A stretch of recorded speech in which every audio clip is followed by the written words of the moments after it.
Hi, this is Allison Sheridan of the Nocella Cast podcast, hosted at podfeet.com, a technology geek podcast with an ever-so-slight Apple bias. Today is Sunday, December 14th, 2025, and this is show number 1075. Well, before we get started, I want to let everyone know that there will be no live show for the next 3 weeks. We've got Christmas, then New Year's, then CES. They're all back-to-back, and it makes it impossible. Our next live show will be on January 11th. Yes, Ron, I'm going to try to remember. In fact, I'm going to write it down in my notes right here, right now, is to fix the calendar. So there is a Nocella Castaways calendar that you can subscribe to. It's a Google calendar. I always got to fix it for Ron. Now, don't worry. This doesn't mean that you're going to miss your weekly fix of the Nocella Cast. I've got enough content already lined up for the next 2 shows, but I could use some help for the episode I'll be publishing early on January 2nd. If you've got something you think might be worthy of a review, now is the time to write it up and get recording. I really need the help. Now, Steve Mattin is working on a review, and he asked me a great question. He said, you have any, guidelines you've written up that would help me to understand your expectations, like how long it's supposed to be, things like that, how to record? Well, it turns out I do have that on podfeet.com. It's been on the homepage for more than a decade. I entirely forgot I had already written that up when Steve asked me. The original version was written so long ago that I talk about iTunes in it. I checked, and my first reference to the page was on episode 318 of the Nocella Cast. So I wrote a whole shiny new set of instructions, which, to be honest, aren't that much different than they've always been. In the instructions, I cover things like how long should it be, how to write a script, things not to do, how to record, like microphones and software to record, and I give you some options on that. I talk about file formats for audio, the script, and images, including don't forget your alt tags, and then where to send the recordings and script to me. I really encourage people to ask me questions too. So everything you need to know should be in there, but if there's something you don't know, ask questions. There's a link in the show notes to the new and improved Recorder Review page, but you can always find it on podfeet.com by going to support the show. And after all the panhandling links, you'll see a little kid screaming into a microphone. That's the link to see how to record a review for the show. Hi, this is Sandy Foster. I don't have a home that's as smart as many these days. I don't, for instance, have smart door locks or window shades. I certainly don't have any fancy lighting systems. However, I do have 3 smart outlets. I've used a couple of different brands in the past, but right now my outlets are from Meros, and I'm very happy with them. As background, I worry about fire and general safety. As a result, my first smart outlet went into my sewing room. This one turns on early in the morning, though I still need to manually turn on the iron itself. It turns off in the evening. No big deal, right? But just in case I've forgotten to turn off the iron, the outlet also turns off when I leave home, and the outlet turns on again when I arrive home. No worries about the iron possibly setting a piece of fabric on fire.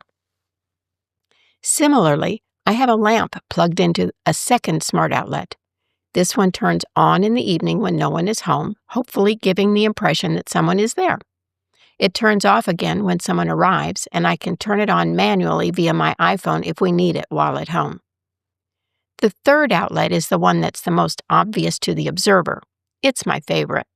It's in the living room, and most of the year it just turns on and off at preset times with no visible results.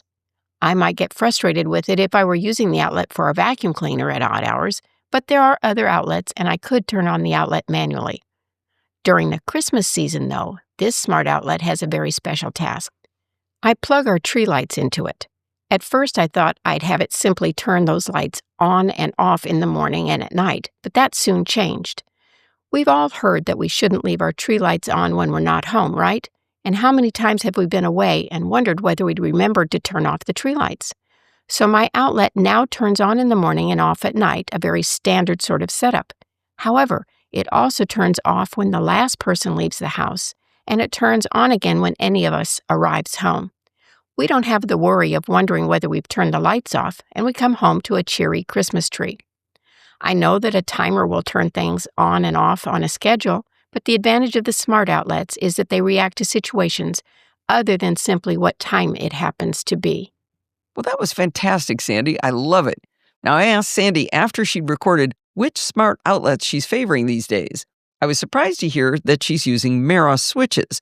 Those happen to be my favorite since Stephen Getz turned us on to them, but I knew she'd had trouble with them in the past. She explained that she just got a bad batch, but the new ones were working great for her. Meros now has matter and thread support in their spout outlets, and they've got some new form factors you can check out too. You can find them all at meros.com. And thanks again, Sandy. I really love the Christmas tree from your geolocation idea and keeping your home safe with that double coverage of your iron being turned off. When last we left our heroes, Steve and I had just finished having our house recarpeted. I walked you through the agony, kind of as therapy for me, and then I gave you the tech angles to taking a house apart and then putting it all back together. By the end of the day Saturday, the house was mostly in good working order. Saturday night, I was walking by the kitchen TV, and I could hear a hiss, kind of like a speaker that was just generating noise. I put my ear up to the TV, and that wasn't it. I moved my ear to the HomePod to which it was connected, but it wasn't making any sound either. Finally, I tried the Amazon Echo, whose only job is to tell me when something has been delivered. That wasn't making any noise either. I have surprisingly good high-frequency hearing for my age, but I dragged Steve over to the area to see if he could tell where it was coming from. He could hear it too, but he couldn't identify it. We were pretty exhausted from the week, so we went to bed. And in the morning, when Steve got up, the kitchen was flooded. Turns out that hiss wasn't a speaker, it was a water leak inside the kitchen wall. Now, before you panic, no, the flood had not reached any of the carpet, for which we are quite grateful. So, 2 weeks before our entire family will be staying with us, including 5 kids, one of whom is 2 years old, we've had the south wall of our kitchen torn out, a pipe replaced, and giant heaters and dehumidifiers drying out the area. Our kitchen now has a plastic tent erected around the entire area, which is super convenient. Now, the only good news, beyond the carpet being unaffected, is that we have no mold. So now we only have the joy of finding someone to put in new insulation, replace the drywall and baseboards, texture the walls, and repaint. Our fingers are crossed that they can make our Christmas deadline, which is only a week away. Now, we've tried to keep a stiff upper lip about this, but what pushed us over the edge of annoyance was that as this was happening, a giant pile of tech stuff just started to fail in the house. But here's the crazy part. For the most part, I was able to fix all of it. Let's start with the worst one, which we only noticed on Thursday. With all the house chaos, it was really hard to meet my deadline for a video tutorial for Screencasts Online all about using Unite to create site-specific browsers. But I got the video done late in the day on Thursday, and I was going to make my deadline. I used the web interface to upload the 1 gigabyte video to Dropbox, and I went off to run an errand. When I came back, after an hour and 15 minutes, the video was only 53% finished uploading. That made no sense because we pay for gigabit FiOS. I'm used to things just kind of whooshing right up there. I started running some speed tests and saw numbers in the 200 megabits per second down range, but only in double digits on upload speed. Now, you may remember that I had just recently installed the Eero 7 Pro routers that David Roth gave us, so I was a little bit concerned maybe something was misconfigured with those. I rebooted the Gateway Eero router first, but that didn't fix it. Next up was powering down the coax to Ethernet adapter from Frontier. Now, for word-saving considerations here, I'm going to call it an ONT, even I don't think this is technically an ONT. I brought the ONT back up, and then the Gateway Eero, and still the speeds were awful. I decided to ask the Eero app to test my network speeds, and it showed over 900 megabits per second down and nearly 300 megabits per second up. This was wholly inconsistent from my hardwired test over Ethernet using speedtest.net. I've seen this before, and I cannot explain why the Eero app reports incorrect results. To prove without a doubt that my Eero app was lying, I unplugged the Gateway Eero from the ONT and connected my Mac directly to it using an Ethernet cable. This eliminates all of the Eeros, any kind of Wi-Fi signaling, any of that, all of my interior wiring, and the Ethernet switch that everything was going through before. This would be a pure test of what Frontier was sending to me. And the test confirmed that I was now getting 200 megabits per second down and 4 up. So I called Frontier and got my new friend Win on the phone from tech support.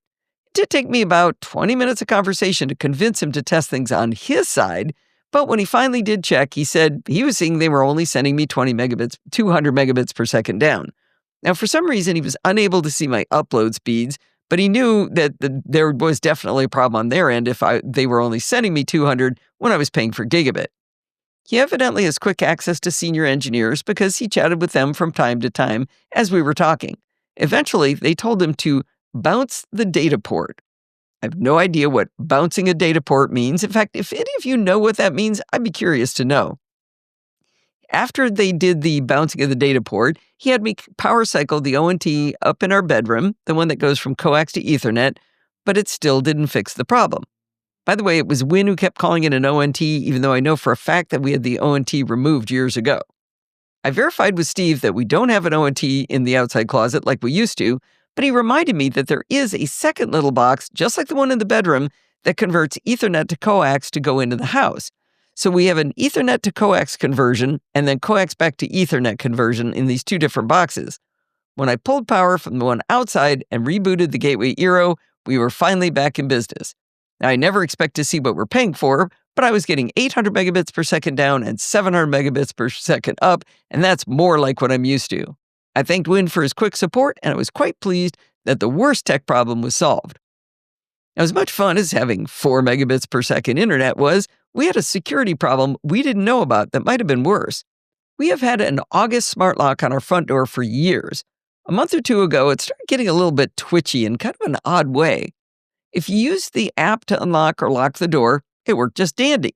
But if you tried to rotate the cylindrical doorknob by hand from within the house, sometimes it would get stuck completely. When it did work, it also felt like it was kind of grinding inside when we would try to turn it. It was very curious why when we sent the signal to move electronically, it didn't grind or bind, but it did when we used it by hand. I bought and installed the new version of the August lock, which sports a much smaller, slimmer cylindrical door handle, and it works with Wi-Fi directly. The old model required a device plugged in nearby to relay the signal to Wi-Fi. This new model worked great. Until the week when the house was under siege by demons. We have the lock set to unlock when we're close to home and to auto-lock a few minutes after the door is closed, whether we're home or not. One day, Steve went to walk out the front door, and it was already unlocked. He opened the August app, and the symbology showed that it thought the door was open when it wasn't. If the door is open, it won't auto-lock. So as long as it thinks the door is open, it won't ever lock itself. This is kind of in that you had one job category, right? But Steve started doing some experiments with the magnet you embed into the door frame that the August lock uses to determine the open-close status of the lock. He wondered whether somehow it had shifted or maybe the gap between the door and the door jamb had increased so it wasn't getting a good magnetic signal. He started pondering whether a stronger magnet would help it to work better. Now, we had just replaced the batteries too, so we were kind of giving them the side-eye. I decided to see if Perplexity could shed some wisdom on the problem. The first 3 suggestions were play with the magnet, make sure it was in place, and to check the batteries, so we were on the same page with Perplexity. But the second suggestion suggested we rerun the calibration steps between the lock and the door sense, which is their fancy name for pairing with the magnet in the door jamb. In a few seconds, we had followed the instructions to unlock the lock, open the door, close the door, and relock the lock, and it worked to fix the August lock. I have to say I was feeling pretty strong going 2 for 2 in solving problems. About 6 months ago, we replaced our aging Ring doorbell with a Eufy E340 doorbell, mostly because the E340 has 2 cameras. That's why we chose that one. It has one for people and one for packages. It's worked swimmingly since June. While the indoor cameras from Eufy are HomeKit compatible, the outdoor ones are not, and they require a Eufy home base if you want to store video locally rather than pay for a cloud service.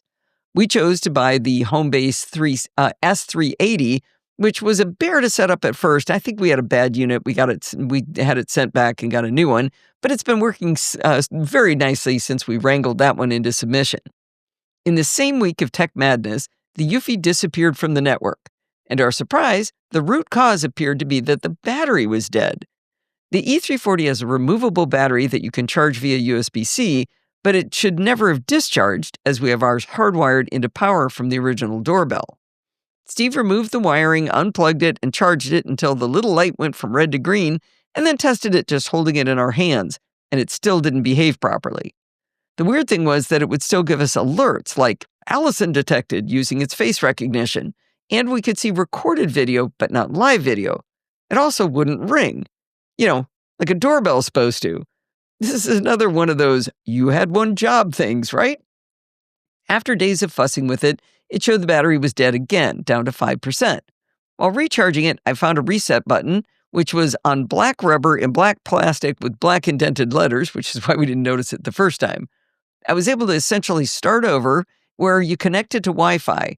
And at that point, the Eufy app does this cool thing where it shows a barcode, and then you point the doorbell camera at the barcode. It connects to the network, and then it connects from there into the home base. So when you're done, it's not on Wi-Fi, it's in the home base. The third miracle of this day was achieved when it showed us live video, and we could hear it ringing upstairs on the home base. I never did get it connected to the chime down in the family room, but I declared victory anyway. I'd be a little bit more excited about this third victory if it weren't for the fact that, as of the time I'm telling you about it, the doorbell has failed again in the same way.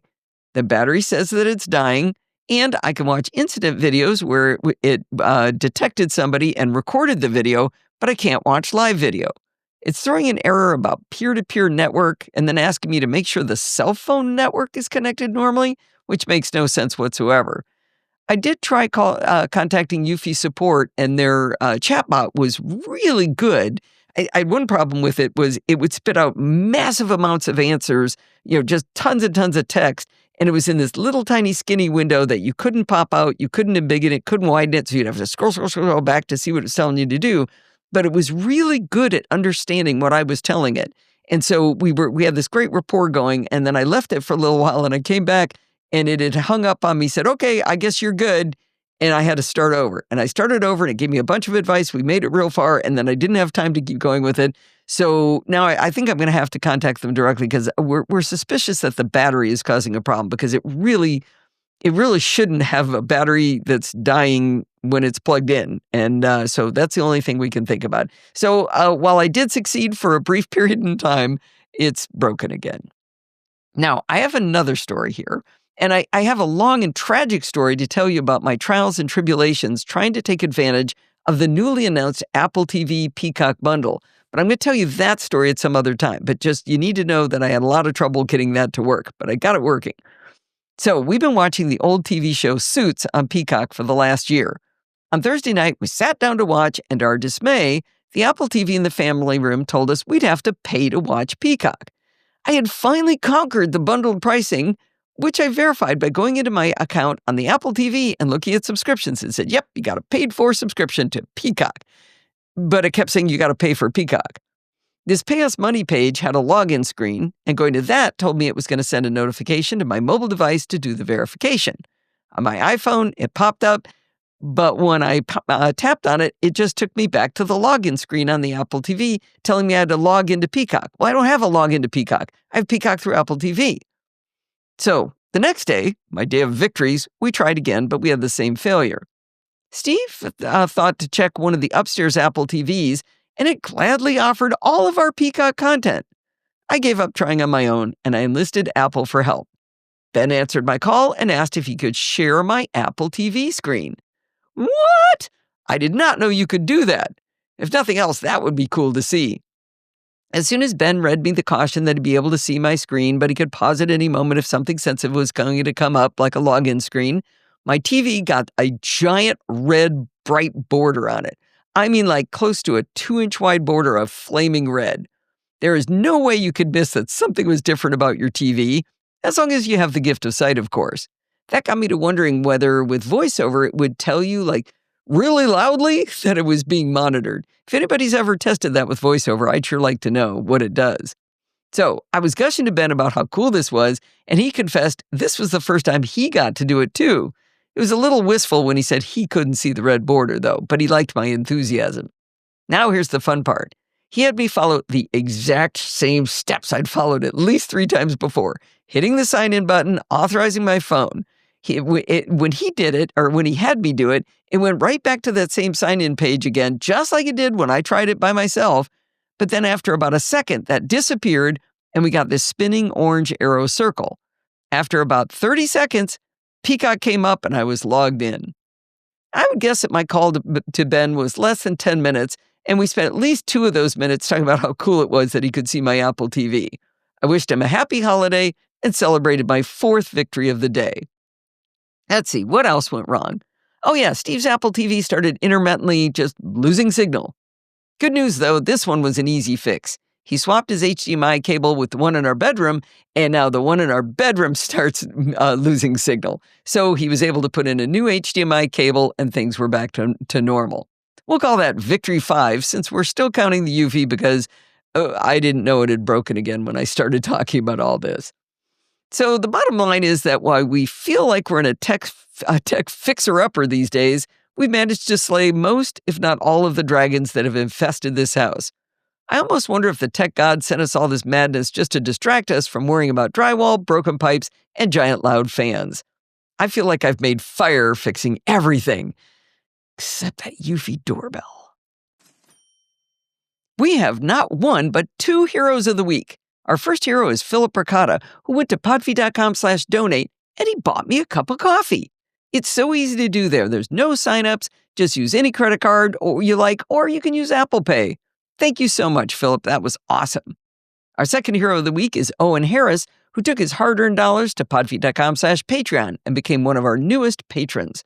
He also joined our Slack community at podfeed.com/Slack so he could join in the fun with all of the lovely Nocella castaways. We chatted for a bit in a DM in Slack, and he explained that he's been listening to Programming by Stealth for over a year, and he's only just starting to explore the other shows. But he figured Programming by Stealth itself was worth enough to become a patron. How cool is he? Thank you both for your support of the Podfeed podcasts.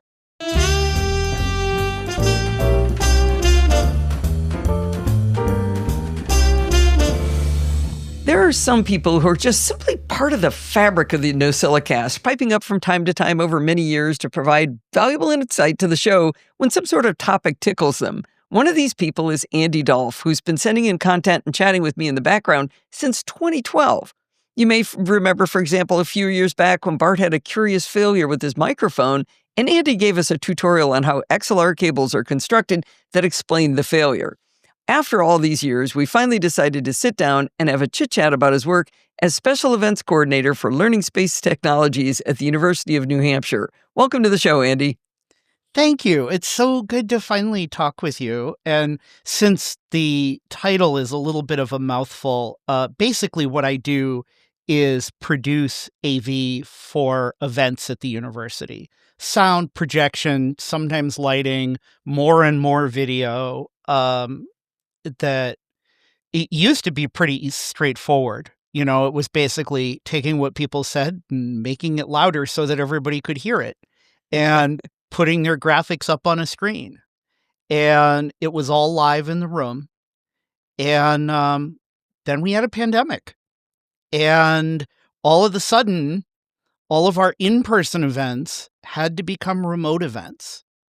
And it was really challenging because the group I'm a part of had never done much virtual or streaming production. We tried it for a few years, and we would do the occasional streamed event. And what we found was we didn't do it often enough to be good at it because we were streaming to YouTube, and invariably, Google would change something in an API or something in a process in between when we tested for an event and when the event happened. And invariably, we would come within, an hour or a half hour of the start of the event and not be sure we were going to get a stream up. And so we just finally said, okay, we're not good enough at this to do it. We're going to hire that out for the 2 or 3 times a year that it's needed to somebody who does it all the time. That makes sense. Enter the pandemic. And all of a sudden, we have to figure out how to do all of these events, many of which are really critical to how the university does business. Introducing new students who want to come to UNH to what it's like and what we offer and all of those sorts of things that would help us to have a new class of incoming students. And there's a whole series of events we do around that, as pretty much any college probably does. And those usually start at the end of March for us and go through the middle of April. Oh, well, that wasn't a stressful time in 2020. Yeah, not at all. And so we very quickly had to start figuring out, well, how do we do events online?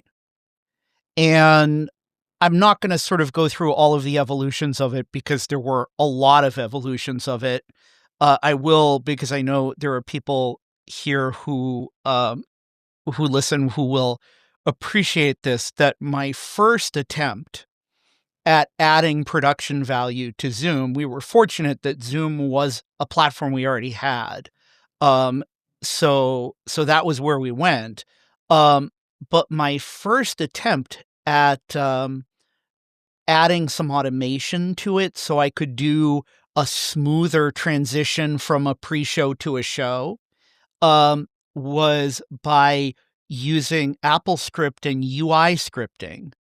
And I bought this application, which I'm now not going to remember the name of, that helps you to figure out what the names of buttons are that the UI scripting could identify. I suspect it's the same thing that VoiceOver uses to identify them. And so you could like browse the UI and try to find. Is that Keyboard Maestro? No, Okay. it's I might think of it, but it's been a long time since I've looked at it. So I actually want to back you up a little bit. yeah. So we've kind of jumped into the middle, and that's cool. I like starting in the middle and pulling all the threads, but I want to pull on some of them here. Sure. How is what you're doing any different than setting up a Zoom, sending out a link to everybody, and a professor is standing in front of a camera with a microphone and talking? What is it that you're doing that's different than just that? When you do an event in Zoom, it's very hard to make it look smooth. Because for one thing, when you put a bunch of people on a stage together, they're using a lot of nonverbal communication. Like if there isn't an absolute hard script and it's not 100% clear when one person is going to hand over to another, for instance, they use things like eye contact to coordinate. Well, so we aren't talking about a professor standing in front of a podium lecturing on astrophysics. No, we're talking about some sort of performance. Yes and no. We're talking about events, which are like welcoming new students and presenting to them what the university has to offer. We did. And that might be a panel, you're saying? Not just one person standing? A panel. Yeah. Okay. And there might be pre-recorded video components that we're going to play and various other things that need to be integrated into it. We did a significant number of town halls because everybody wanted to know what was going on. And as we were trying to navigate through the lockdowns and so forth. And so the president would host town halls on Zoom where he would have a number of the senior leadership there and they would take submitted questions. And so, this is a public facing thing. And therefore, there's reputational consequence to how it looks, right? How smooth to doing it does badly. It go? Yeah. And particularly in a time of massive uncertainty, that if the technology doesn't work on the big ones, it's going to make people feel very uncertain about doing it themselves. And so it was also important that we set a good example and be sort of reassuring that this can be done. And in between doing events, I spent a huge amount of time working one-on-one with faculty members to optimize their setups at home for how to teach on Zoom. Okay. And is that mostly from the perspective of you would get them the right microphone and the right headphones and the right interface, or is it more? It was actually simpler than that because a lot of that stuff wasn't even available. That it was mostly working. It was mostly working with what they had. And the thing that I talked to them about the most was how to get a good eye line to the camera so that it felt natural looking at it, and how to be lit in a way that they would look good on camera.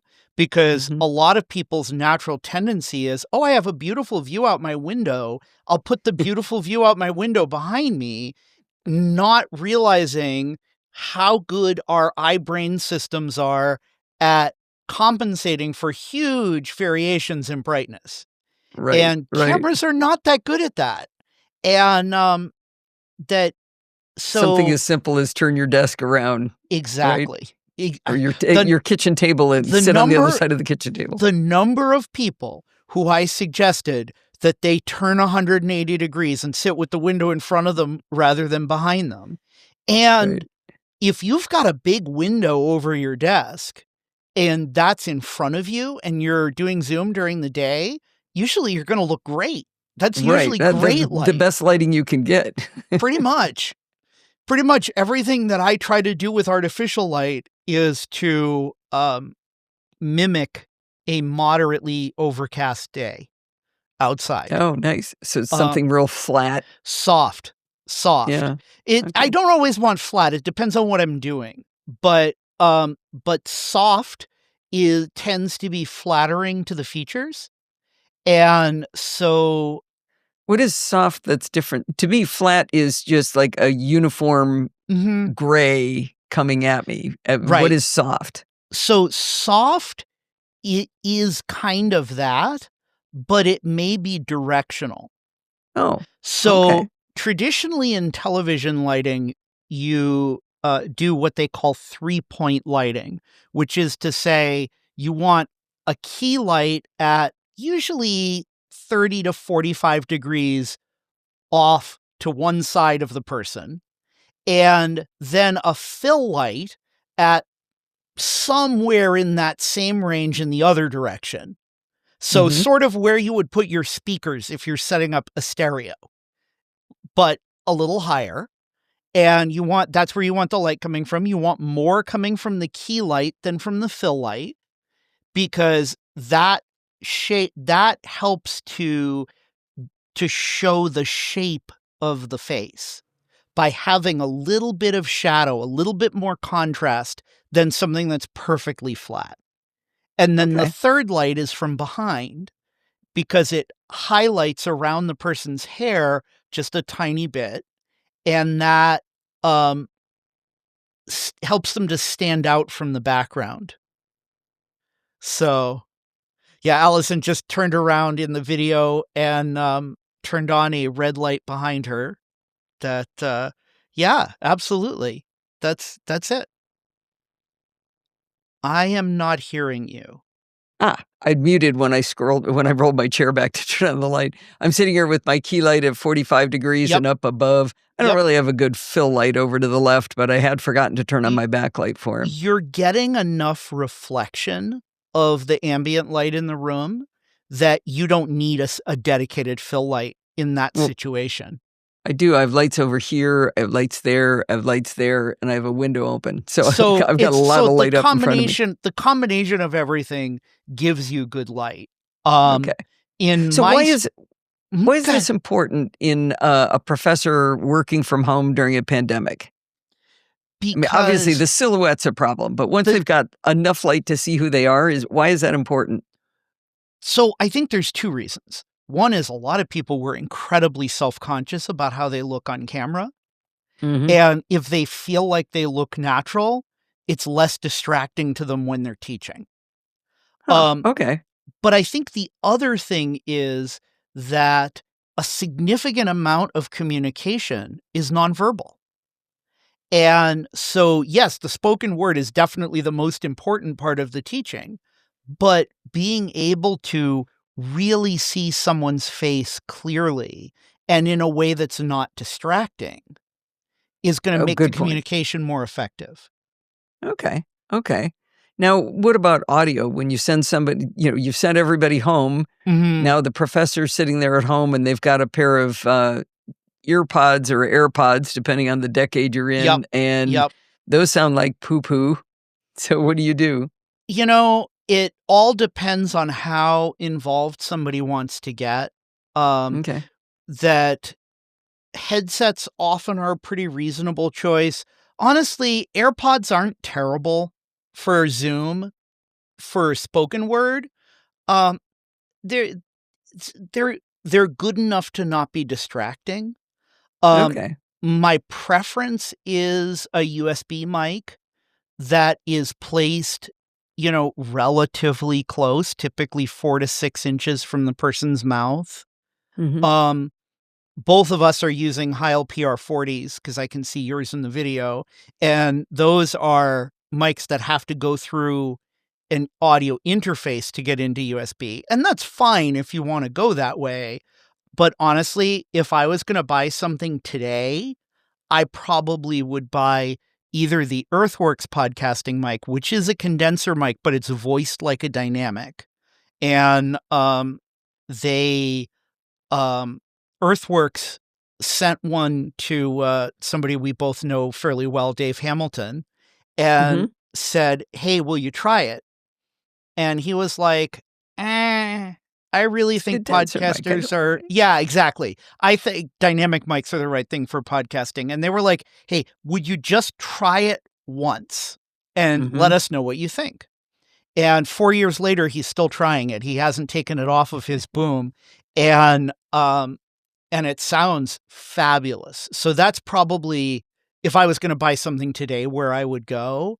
But I'm gonna back you up Yeah. again. Um, it wasn't until fairly recently that I could keep in my head remembering which one was dynamic and which one was Yes. condenser, Yes. and I would guess that 95% of the people listening have no idea what those 2 words mean. So if you can give Yep. So completely low-level explanation? yes. So let me give a bottom line answer to that, and then I'll give a slightly more technical answer. So the bottom line answer is, in general, and there are some big exceptions to this, condenser mics are much more sensitive than dynamic mics, which means that they will get more detailed sound.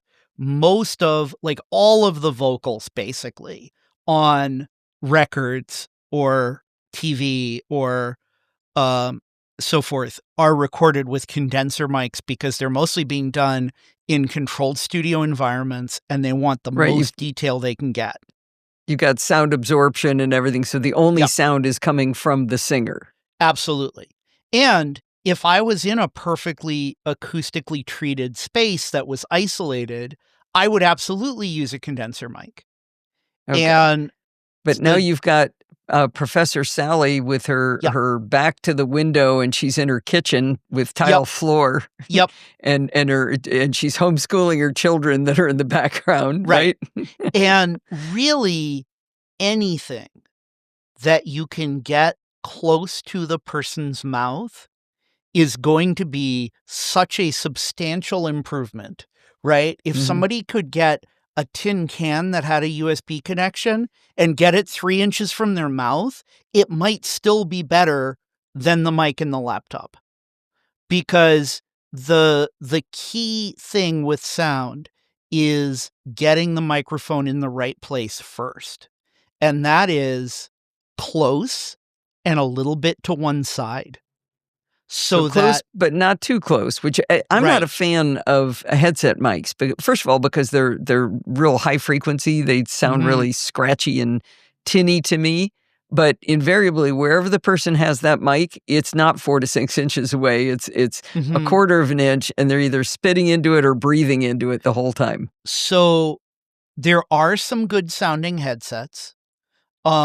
Mostly I know them from the professional world. Like, if you listen to the commentators on a sports game that are in the stadium, they're talking on headsets and they sound fabulous. And those Right, are a but we're few talking about $100. Professor But Sally doing her right, astrophysics lecture in her kitchen, right? absolutely. And um And so, yeah, in general, 4 to 6 inches and off to one side so that when you are making those plosive sounds, the P's and the B's and the T's, the ones that you're blowing air out the front of your mouth, your airstream is going past the microphone. And that's the key with headsets too. If you can get a headset mic with a flexible enough boom arm to be able to bend the microphone so the actual capsule, the part that picks up sound, is to the side of your mouth rather than in front of it, you will make it infinitely better. Okay.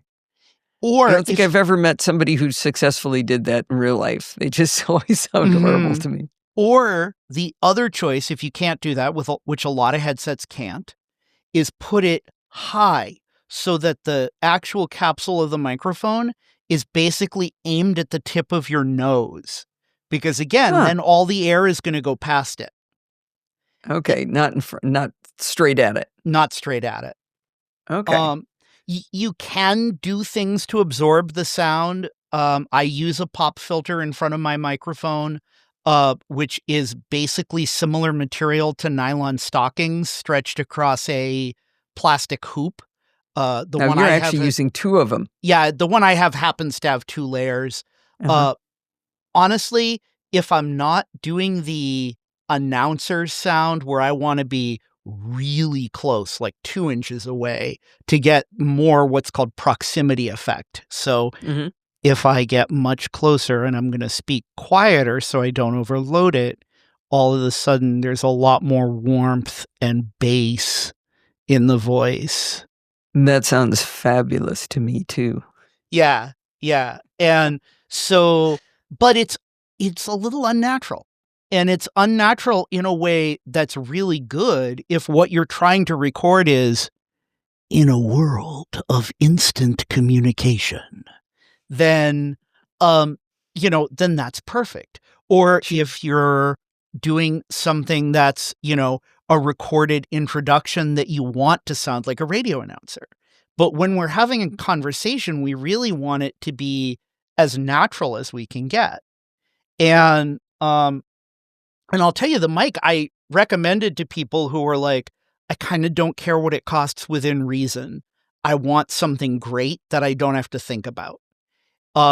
Is actually the Rode, shoot, I had the name of it in my head. The Rode Podcaster? No, it's a short shotgun that is meant to go on top of a DSLR, but also but can also be a USB mic. Let me just look it up.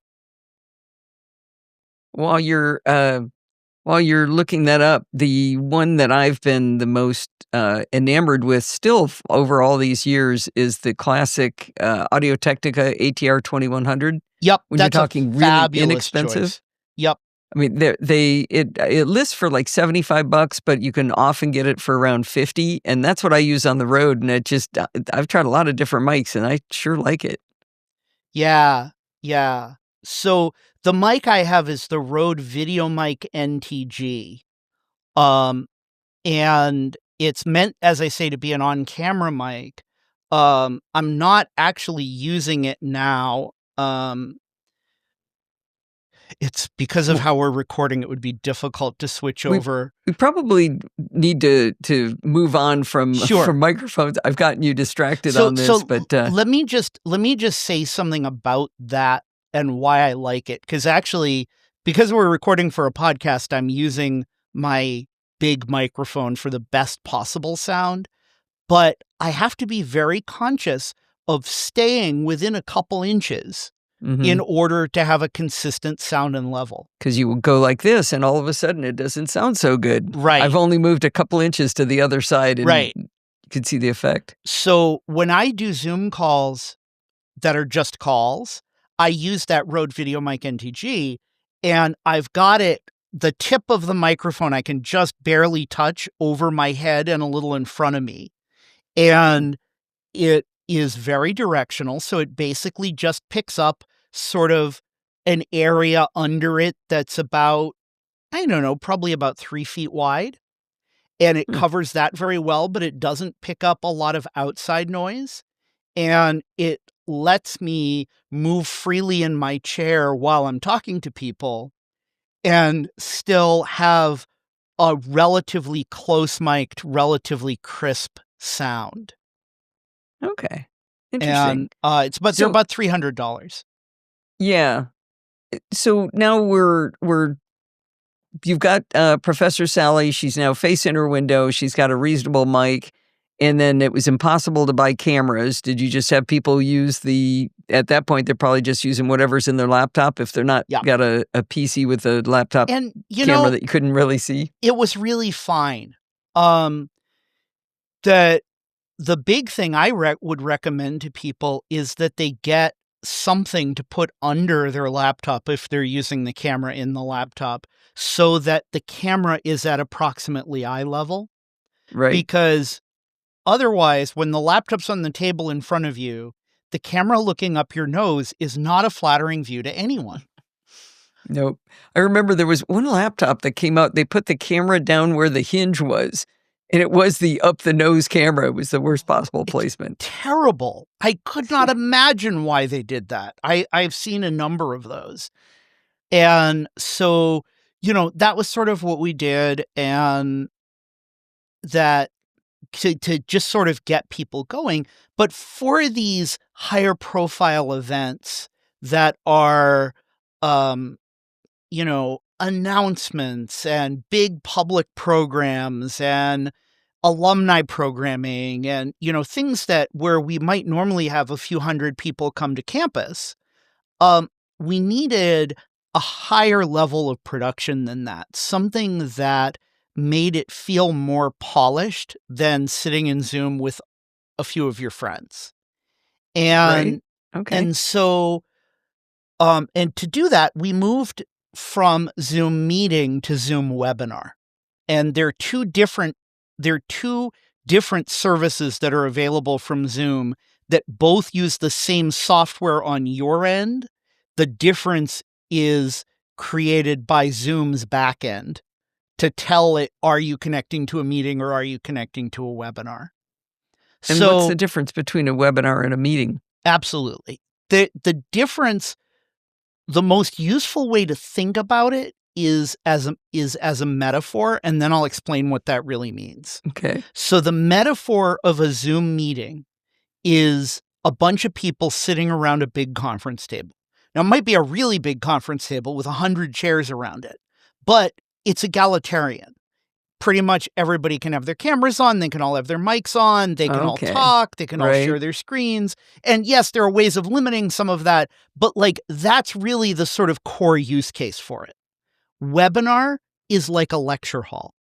There's a small number of people who are on a virtual stage at the front of the room. And then there is a larger audience that are sitting in rows of seats, all looking at the stage and more or less not caring who else is in the audience because the transmission is mostly from the stage to the audience. Okay. And so what that means is, in Zoom terms, is that there are two groups of people. There are two ways you can get into a Zoom webinar: as a normal attendee or as what Zoom calls a panelist. So normal attendees cannot turn on their mic and cannot turn on their camera. All they can do is view, listen, and use the chat. And the panelists, it's actually very much like a regular Zoom meeting. They can turn on their mics, they can turn on their cameras, they can share their screens, all of that sort of stuff for each other and all of the attendees to watch. Okay, that makes sense. I've got you. So you're switching over to the Zoom webinar, and now what is it that you do that's fancy with it? Yeah, so the first thing I do, which is kind of, to me, feels very obvious, but it's not something that happens very often, is I ask all the panelists to join a half an hour before the scheduled start of the event. So that gives us a chance to, first of all, for me to see what their camera looks like, hear what their audio looks like. If they don't have a solid connection, we can have them reboot their router if they need to, or move closer to their router, or figure out how to hardwire their computer. These are all things that I've had to do with people in order to figure out how to get a solid connection. And by having that half hour, then it gives us time to do that. And also to do a quick rundown so that everybody's on the same page about, who's on first, what's on second, and how we're going to move through the program. So we would do that sort of prep. And then my goal is that about 10 minutes before the scheduled start, we're all ready. And then the panelists all turn their mics and cameras off. And I put up a title slide on the screen and with a countdown timer on it and play some music that I stole from an elevator, which is to say licensed production music that we could legally use. And then one of the nice things about webinar is you can start in what they call practice mode. And so the audience can't log in while we're doing that practice or that setup period. So once everybody's mics and cameras are off, that countdown timer and title slide and the music is all set, then I hit the button to make it live. And that's when the audience can start actually accessing it. They've been looking at a message that says the webinar hasn't started yet until then, if they click the link early. And so that allows me to then have a very clean thing. The people come in, there's video on the screen, they see the countdown timer, they hear the music, so they know that they have sound working. And and they see picture. And, because remember, this was early in the pandemic, a lot of us weren't very used to doing Zoom. And so there was a lot of question of, is it going to work when I join? So this way, people immediately knew they had picture, they had sound. And then at the top of the hour or whatever the scheduled start time is, 30 seconds before that, I've given the panelists a heads up in the chat. Okay, we're going to start in 30 seconds. And that's the cue for the first person who's going to talk to turn on their camera and mic. And then we hit the top of the hour. I fade the music out. I close the screen share. And then that's the cue for the person to start talking. And so now we've got this very smooth, very clean, professional way of getting into a show. And then usually from that point, they pretty well run themselves, because I just let Zoom switch, to put the video up of whoever the person who's talking is, and that sort of thing works quite well. And that because often I can't predict well enough, if it's a panel that's having a conversation, I don't know when somebody is going to throw the second half of a question to somebody else on the panel, that because it's all happening fairly spontaneously, it's not scripted. But to do what I just described in a way that actually looks smooth to the audience is a huge amount of button pushing on multiple computers in a short period of time. Because, well, I'm playing the music and the countdown slide from another machine. Because I don't want to bog down my Zoom machine with any other tasks.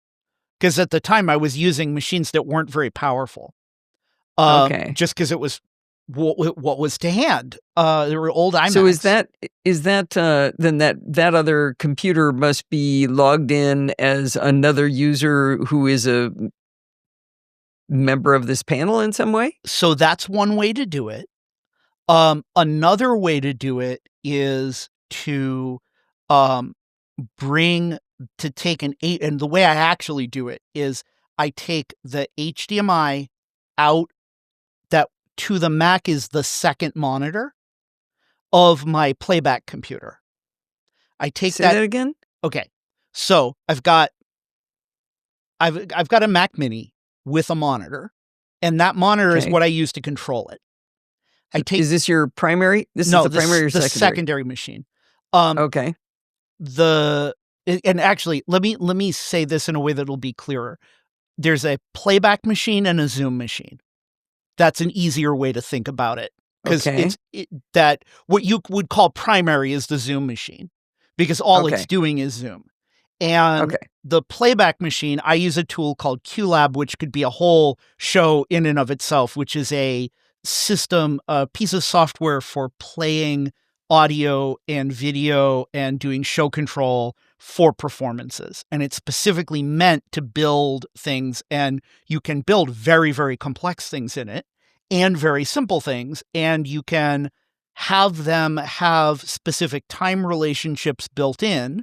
So 10 seconds after this starts, that automatically starts. Or you can have it start this and keep doing it until I hit the space bar and then do the next thing. And you can do any combination of that. So I can build a sequence the way I want it and have it not go on to the next sequence until I cue it manually. Now, So now, you were starting to tell me how that video signal and audio signal gets into the Zoom? Right. So what I do is I take the second output. So I have a USB-C monitor connected to the Mac Mini. That's my monitor I operate from. Then I take the HDMI out on the Mini and run it into a USB capture card on the Zoom machine. And then when I share screen in Zoom, I don't actually share screen. I use the camera share function. And so to Zoom, my other computer is another camera. Okay. Now, the real trick is, how do you get audio from that machine into the Zoom? And what I do is use Loopback from Rogue Amoeba. So Loopback is an application that allows you to route audio signals together and combine them into a single virtual source. I'm using it as we speak. It's I am working on too. something, but for the audience, so now you've got the Mini has HDMI. Well, HDMI can carry audio and video, right? Why is it only carrying video? So it actually is carrying audio and video. Zoom just won't pay any attention to that audio. Okay. Unless I select that audio as my microphone, and then my microphone doesn't work. So you're combining, you're using Loopback to create this virtual audio source, which is the audio from the HDMI coming into the Zoom Mac from the source Mac. And there's actually a trick. And the trick is, the first time you share audio with Zoom, it in the background installs a thing called Zoom Audio Device, which is a virtual sound card. And so what I do is actually route the audio from the capture card from that HDMI directly to Zoom Audio Device. And then in Zoom, I tell Zoom, share camera and share sound from my computer, in big quotes, because the sound from, quote, my computer is actually the sound from Loopback, because that's how I've routed it. I like it. It's a little Rube Goldberg-y, but that's the kind of thing, once you have it set up, it just sort of works, right? That's correct. It took some figuring out to set it up, but it has proven extremely reliable. And you can do this all on one machine. And I have, on any M series Mac is powerful enough to do the playback on one machine. And that simplifies things immensely, because then Zoom is just screen sharing a second screen on the one machine, and it's doing it the way it already knows how to do it. Right. But in 2020, they were the first M1 Mac was just being produced, so it was a little early for that. Yeah, and I am, I guess the word would be paranoid about new technology until it's proven for using it in shows. For myself, I'm absolutely happy to be on the bleeding edge a lot of the time, but when it's a show machine, I need to know I can count on it, because it needs to not fail. And so I'm just now starting to put Sequoia on my show machines. Oh, wow. I stay a year Okay. behind. Yeah. Yeah. Oh, based on the bugs I've run into in the last 24 hours with Tahoe, I'd stick around with that Sequoia for a little bit. I'd hang loose. And really, I use QLab a lot. And so I tend to follow the recommendations of the folks at Figure 53 who make it. And when they say they're comfortable, then I know I'm probably pretty safe because they're usually pickier than I am.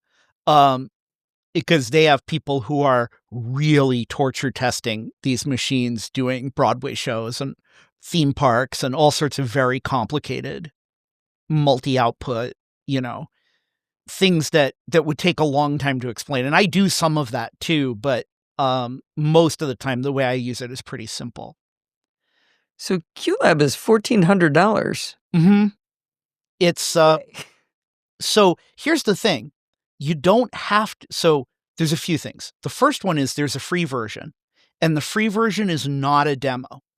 And a lot of small community theaters or church groups or dance companies, the free version of QLab will do everything they ever need it to do.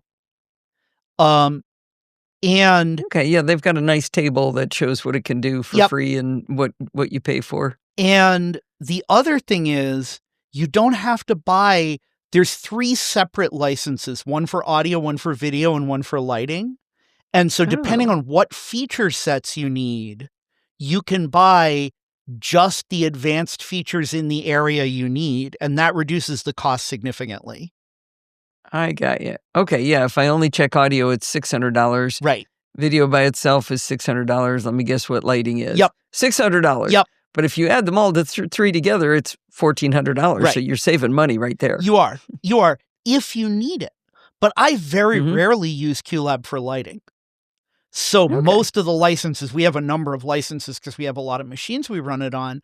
Most of our licenses are Pro Audio, Pro Video, and not lighting because I just don't need it. So why pay for it? Sure. This is an interesting business model because they also have rentals by the day. Yes. And that's a great idea for something that you're using for a performance. It's like, I need it Tuesday through Saturday, but I don't need it the rest of the month. Mm-hmm. That's interesting. It's really, and I believe that whatever you pay in rental kind of goes into your QLab bank account, and you can apply that towards a purchase down the road.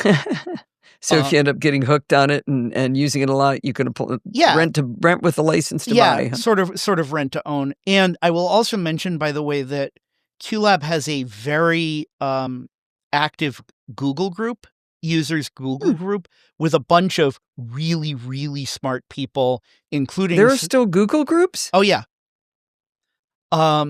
It's basically an email list. Oh, okay. I was going to say, I thought Google Groups was gone. No, I know what you're thinking of. The thing with the circles. Was their social it called network. Google Groups? No, I don't think so. I'm sure people are yelling at their phones right now.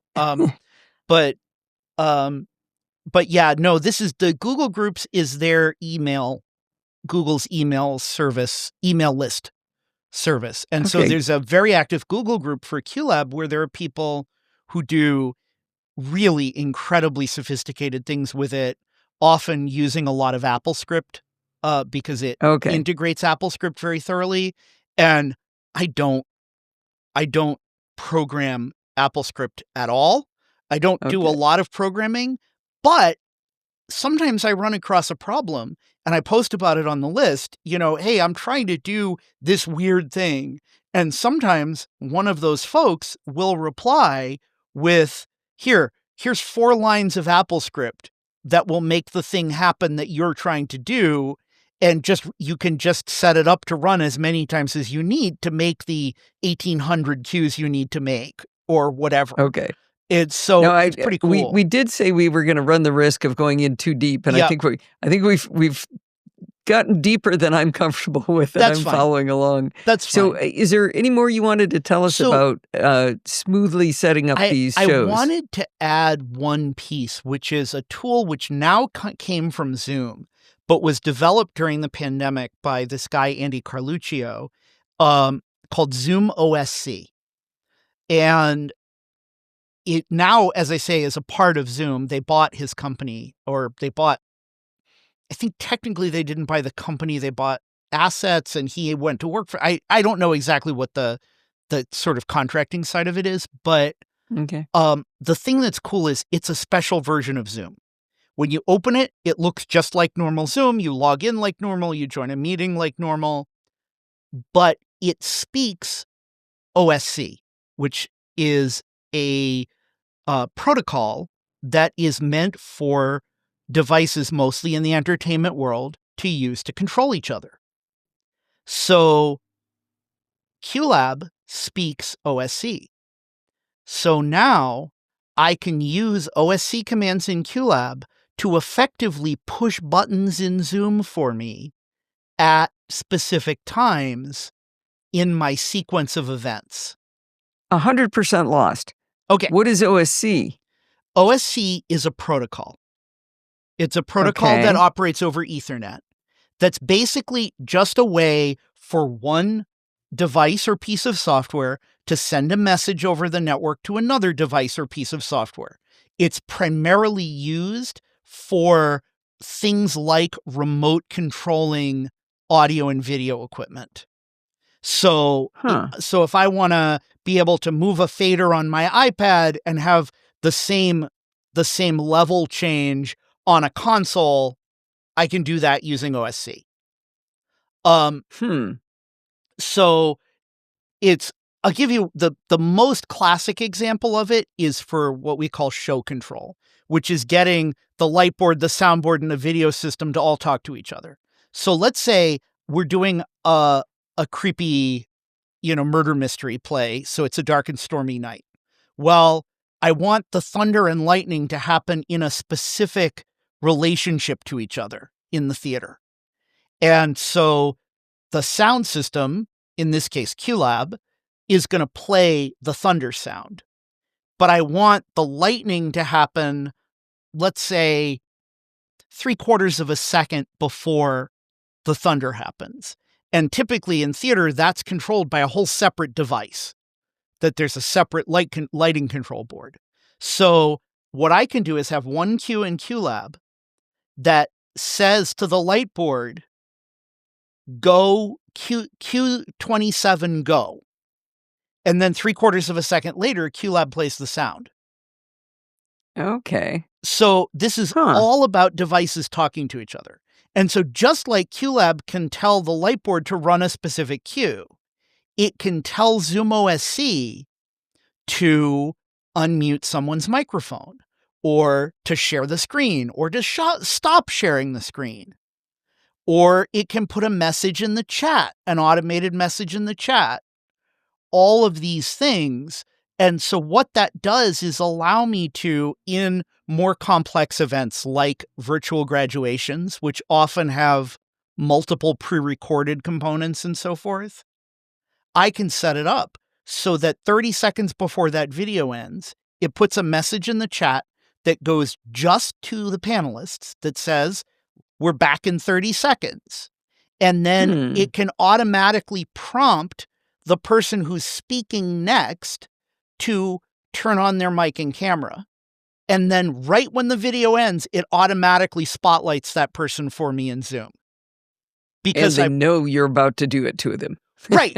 Because we've built this, we've walked through a run of show document, and we've built this as a team. But what it does is, rather than the video ends and then I'm fumbling with my mouse to spotlight the right person, it just happens instantly with precision down to the hundredths of a second if I want. So you storyboard this ahead of time? Correct. Okay. Yep. Are the buttons you're pushing to cause something like that to happen are using something like a Stream Deck? So I have a Stream Deck. Mostly I only use one button on it during the show. So I can, for things that are more freeform, I use buttons on the Stream Deck to spotlight people and that kind of stuff. But for something Okay. that's more scripted, like a virtual graduation where we're all following a very regimented program, which the most Mhm. complicated ones tend to be that style, I've pre-programmed all of it in QLab. And so all What I'm happens if a graduation speaker runs long and that's all storyboarded out? So that's where it's important that I can decide whether it's locked to time or not. So I can build a sequence that happens based on timing. And then it stops. And it's just going to sit there until I hit go. And it would sit there How are you hitting forever go? on my Stream Deck. You are. Okay. Yeah, Oh, that's the the one one button. Hey, I walked you right into what you wanted to say there. That's the one button on the Stream Deck. Okay. And That's wild. And so I've created a template that I use in QLab that every time I set up a new webinar, I pull up this template and it's got Mhm. all of my basic framework for how I get into the show and to put the pre-show graphic up, and I just put the right file in it. And it's got my countdown timer, which is a little video that it plays, a transparent background video that it plays over the top, and it's got the music. And so it's all there. And I just put in the particulars of that event, and it lets me as one person run something very complex that if we were That's running cool. it all live would take several people, at least 2, sometimes 3 people, if we were trying to run it manually, and we couldn't do it as smoothly as I can do it alone using the automation. That's amazing. I looked it up. OSC stands for Open Sound Control. Mm-hmm. It does, and I didn't say it for a reason, and the reason is that often that's not what it's used for. So I think it's a little bit of a misnomer. If you Well, this is just the definition of OSC stands for Open Sound Control, is a protocol for networking Yes. sound synthesizers, computers, other multimedia devices, just as you just described. But we also use it for lighting. We also use it for controlling video systems. It does lots of things that aren't sound. It says multimedia. yeah, Oh, I see yeah. what you're saying. The word sound is a misnomer. Mm-hmm. Okay. And Okay, it's gone beyond that. For people who know what MIDI is, if you don't, just ignore the next 10 seconds. But for people who know what MIDI is, OSC was designed as a more modern replacement for MIDI, although it mostly has not been adopted that way. The people who use MIDI with synthesizers where it was originally developed mostly still use MIDI. Even though it's from I don't know, the 70s, 80s. It's very, very simple technology, but very, very reliable. So if it works, There you go. If it works, fix it until it doesn't. Exactly. Well, I'm going to have to cut us off here. Sure. This was really fun. I know we've just touched the surface of the kind of things you do, but it was super fun for me. Do you have a social media preference? I any way you really don't. participate, or- I am relatively antisocial. Okay, we talked about that ahead of time. Well, I tell you what, if anybody wants to chat with Andy, you can communicate through me, Sure. Allison@podfeet.com. Thank you so much for coming on the show, Andy. This was fantastic. I know we went down a bunch of rabbit holes, but I enjoyed every minute of it. Well, and I knew we would. It's one of the things I like about these sort of long-form conversations is it gives us room to explore, which as a listener is something I've really enjoyed for years and years and years now, listening to the Nocella Cast. Very good. Well, I can't think of a better place to stop us. Thanks so much for being on the show. Yeah, thanks for having me. Well, that's going to wind us up for this week. Did you know you can email me at allison@podfeet.com anytime you like? You can email me the links to those reviews you're going to do after you upload them to Dropbox. Don't forget, if you have a question or suggestion, just send it on over. Remember, everything good starts with podfeet.com. I love Mastodon. Follow me at podfeet.com/Mastodon. If you want to listen to the podcast on YouTube, you can go to podfeet.com/YouTube. It's kind of silly because it's just this graphic of the show page of the my logo, and it's got a little waveform on it. So it's kind of goofy, but people like YouTube. If you want to join the conversation, you can join our Slack community like Owen did at podfeet.com/Slack, where you can talk to me and all of the other lovely Nocella castaways. You can support the show at podfeet.com/Patreon, like Owen did, with a one-time donation at podfeet.com/donate with Apple Pay or any credit card, like Philip did.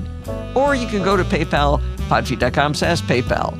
And if you want to join in the fun of the live show, you are going to have to wait until January 11th to head on over to podfeet.com/live on Sunday nights at 5 p.m. Pacific time and join the friendly and enthusiastic Nocella castaways.